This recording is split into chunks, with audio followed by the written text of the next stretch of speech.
to celebrate this today is that early on, my wife, SARA BRONIN, who much more importantly is the chair of our Planning and Zoning Commission and is a leading expert on property and land use, agreed to lead the effort of developing a sustainability plan for the city of Hartford.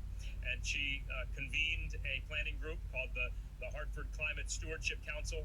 It was composed of many representatives from around the community, private sector, nonprofits, experts in policy, and through that process developed the climate action plan that we as a city were so proud to adopt, and that really was the roadmap for what we wanted to do. And so it's with great pleasure and pride that I introduce SARA BRONIN.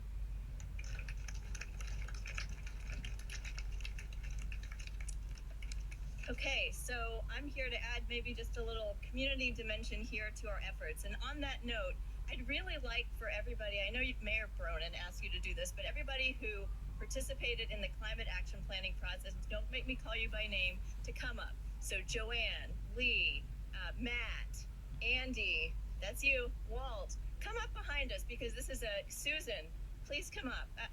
Tom, where are you back there? The Vice Chair of our EID, Jack, Mike Looney, Daniela, everybody who's been involved in this effort, and there have been hundreds of people involved. At Sandy, please, our bike and pedestrian coordinator, involved in making all of these things happen. And so it's not just a few of us, and it's not just, come on guys, DPW, come on. It's not just the few of us who are up here, but it is hundreds of our community members who have come together. So, the amazing thing about all of these things that have been spoken about today and that were involved in the ACEEE ranking, Mark, Riverfront, it's got to be represented. All right, was that that this was a really true community effort. So this climate action plan was unanimously adopted. The zoning code was unanimously adopted. The energy improvement district legislation unanimously adopted. And the reason for that is because it wasn't just a few of us kind of huddled in a room together trying to, think great thoughts about where Hartford could go, but it was really a major community planning effort with a big focus on equity. And you see that in the climate action plan itself. One of the 3 goals of the climate action plan is a more equitable future for Hartford. As has been mentioned before, in drafting the new zoning code, we overhauled 50 years of outdated regulations, and we really had a laser focus on energy efficiency and renewable energy. So now in Hartford, solar and wind is allowed everywhere. The urban tree canopy is strengthened. We'd mandate electric vehicle charging stations for everything but 1, 2, and 3 family developments.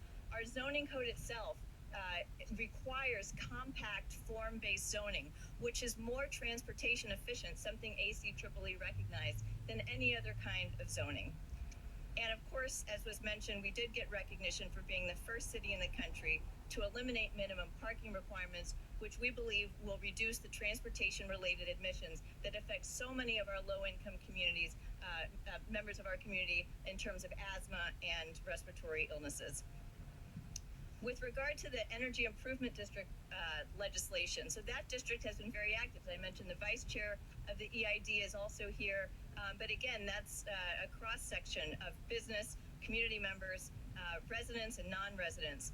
Just last week, we released an RFP to expand solar on the landfill. So if you haven't heard about that, please visit the EID's website and tell your solar friends. And beyond these policy innovations, we've also moved into implementation, as Luke said, completely led by Shubha Accompli in concert with all of our city agencies. So we continue to work with Green Bank on the CPACE initiative. We work with Eversource and CNG on energy efficiency programs that benefit low-income community members, including Solar for All.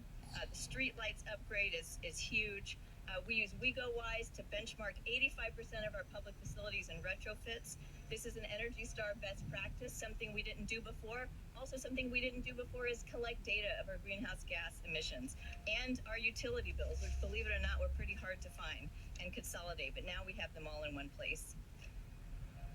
The thing I wanted to close on is that Hartford is a city with a lot of challenges, but one of the great strengths we have is that we're the center of educational institutions. And I know Governor Lamont is a huge supporter of UConn and a huge supporter of higher ed.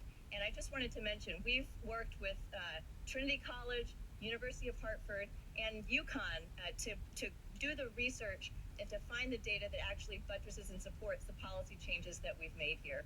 It's a partnerships with educational institutions that help us to make the informed policy decisions that we've been talking about today. I have to give special points, though, to UConn, where I work. It's my day job. The Sustainability Office has benefited from UConn interns, including one that just received a Truman Scholarship for Public Service. And it's really been the UConn law students that have been fortunate or unfortunate to sign up for my classes for the last 4 to 5 years.